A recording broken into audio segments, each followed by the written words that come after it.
So, my pedalboard has been updated, Jazz Pedalboard Mark II. For me, jazz guitar effects, they're not two things which necessarily you associate together so much compared to other genres.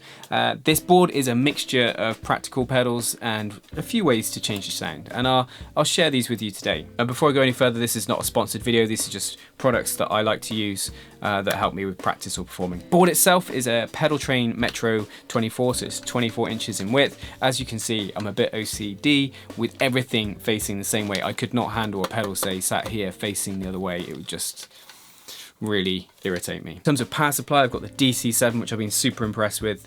No noise whatsoever, fits perfectly under this board. Even comes with a USB place so you could charge like a tablet or a phone if you were reading music off that rehearsal or gig.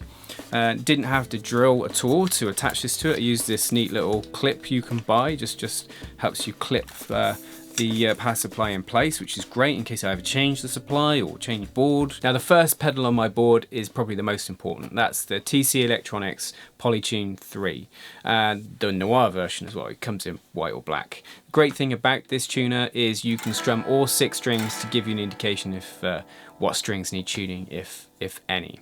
Obviously it also works as a great kill switch too. The second pedal on the board is so useful. This is the Hamstead Ascent. This is a transparent clean boost up to 20 decibels of extra volume. So I use this if I'm playing rhythm guitar. I use that to change to my lead volume, and it's so useful. And unlike other boosts that I've tried before, it really doesn't change the tone of the guitar, so it's great in that respect. Here's my rhythm volume. And then if I engage the pedal, you hear the difference. So if I do it from, say, some rhythm, and if I went into soloing, got a little bit of a boost.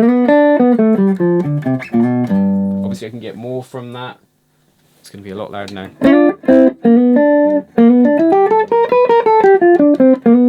Obviously this amp I'm playing through is a Princeton here, so it will start to eventually break up because of the headroom of the amp. But just to change to a higher volume at the ease of a tap of a foot is really useful when playing live. The next pedal along is the Nocturne Brain El Pescadoro. This is a 2-in-1 pedal. On the right hand side we have a pre-octal preamp which is meant to emulate the sound of the sort of early Gibson EH185 amplifiers, sort of giving you that sort of early Charlie Christian tone. So this is my lead kind of sound at the minute.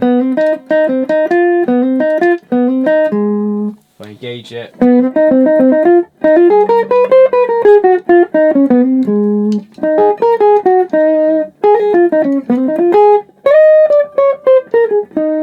that's us. Fattens up the tone and obviously brings a bit of grit as well. So this half of the pedal is the preamp, and that enables me to get that sort of early Charlie Christian, early valve amp tone, which is really handy for the sort of stuff I play. Now the other half of the pedal is the room-based reverb. We've got a few different controls, swell, wet, smoke, and then subterranean, and what's the other one? It is shallows. I'll just play a bit with the sound. I use this for atmospheric songs that I play with one of the bands that I play in, where we do some stuff where I kind of do Mark Ribot style stuff. So it's a room reverb. Just tweak it a little bit. Let's bring up the wet and the smoke.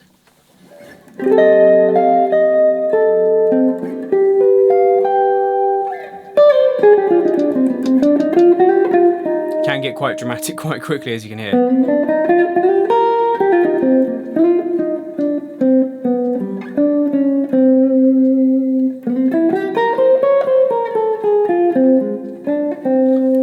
Let's try, that's on the subterranean, let's try the shallows, that won't be so...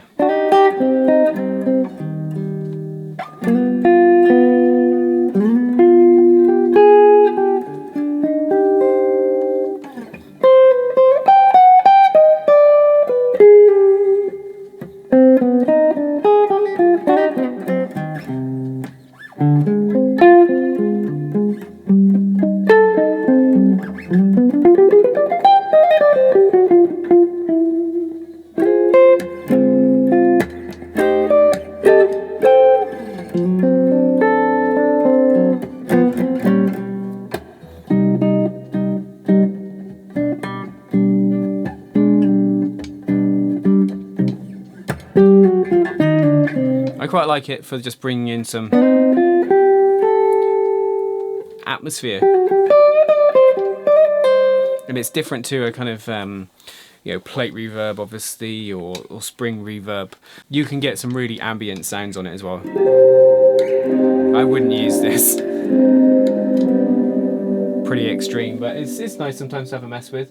I use it more on the kind of subtler side of things. You hear that? That's the reflections of a room.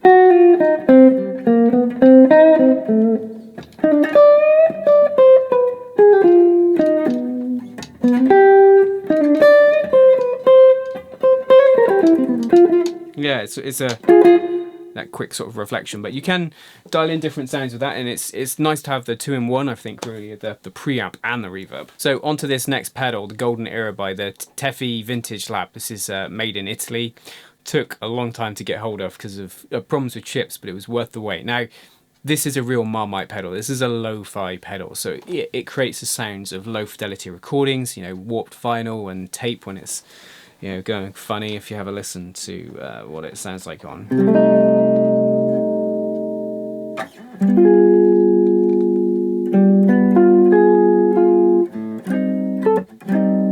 Maybe with a bit of reverb already, actually. On the top here we've got the wobbles. This is doing the tape sound. I'll show you that first. So we've got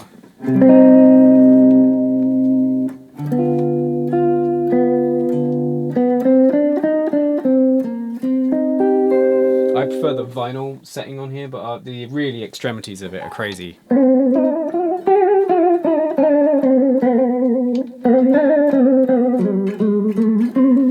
Not so usable that for me personally. If I did use that, I'd be on the more subtle.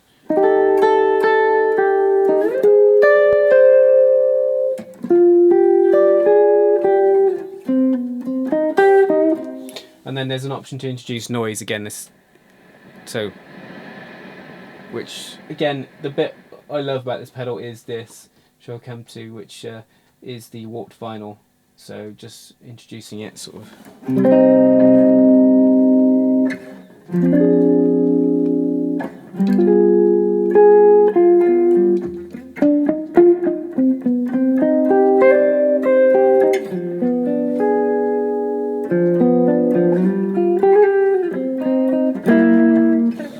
Introduce it a bit more, you know, in the middle.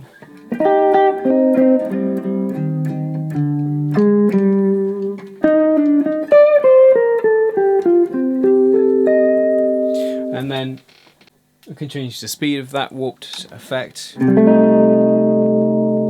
Gives a bit of a tremolo feel.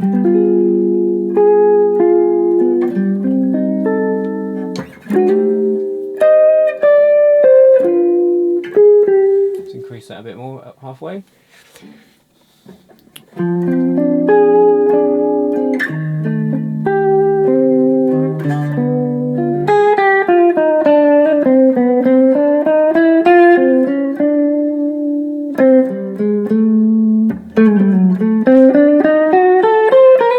And here this changes to, you can change to flick this up, you get the kind of sound of like an answering machine quality effects. It's very thin, tinny. But for me, I love this setting, so I'll just leave it like that, knock all this down, a bit of the warped sound, maybe a bit of the speed, sort of that there, and just subtly, you know, if I play like a... Although the pedal can do a lot, I see myself using it on more of the subtle side of things, the warped vinyl sound, something like this, a little bit of reverb dialed in, and this kind of... sort of...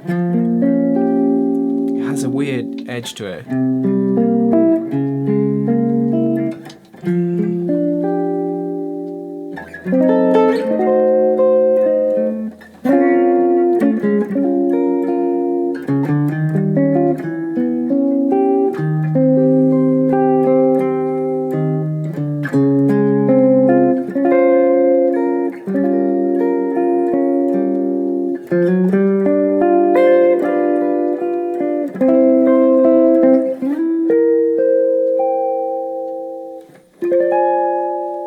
It's not something that will be used all the time, but for some of the sort of Tom Waits style stuff I do, I think it'd be really useful, and I'm really enjoying using it for home recording too. Onto the Strymon Flint.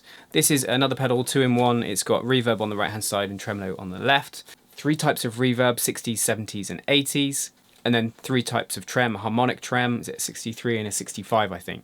Both of my amps actually come with tremolo built in, but sometimes on these amps it can be noisy and you get the thud sound when the tremolo is when you're not playing. So this is why I like using this pedal. It's really good quality, and I love the ways we can manipulate the sound.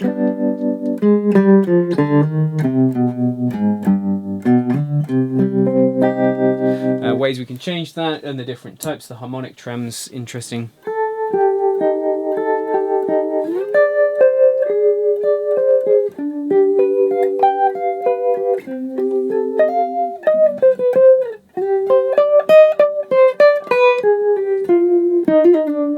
Which is pretty cool.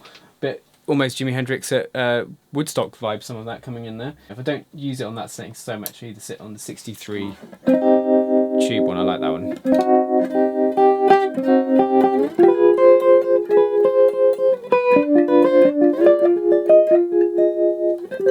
Really like messing with the speed and having it on really slow too. It's cool.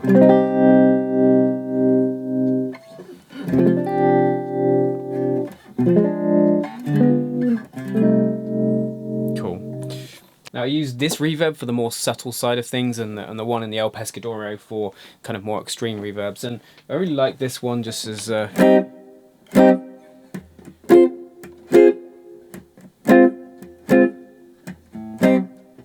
basic one, and we can obviously go different types of 60s.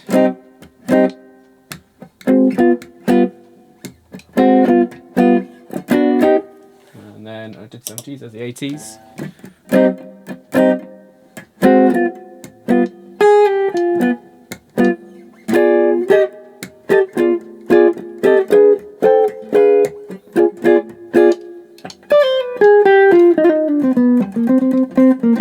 Now the Electro-Harmonic Freeze is a really useful practice tool for practicing playing over chords. You can basically drone or sustain the sound of a note or a chord and then play over the top of it. Now people like Bill Frisell have used this really well in live performances too. So if I just play like the E string and on the latch function, that will then keep that going for me and I can play over the top of it.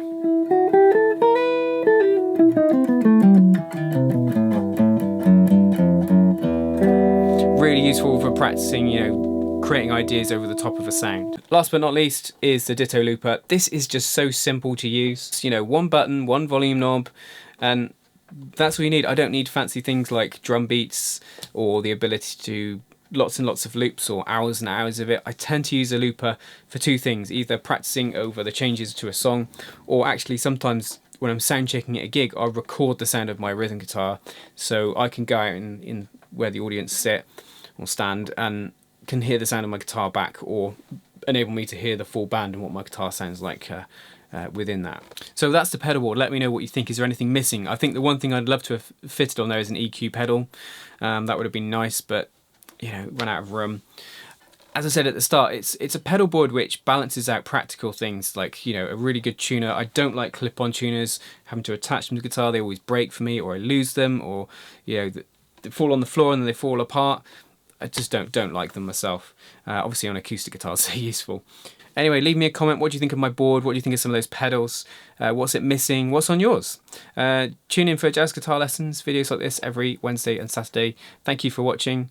Hit that like button, leave me a comment, and I'll see you again soon.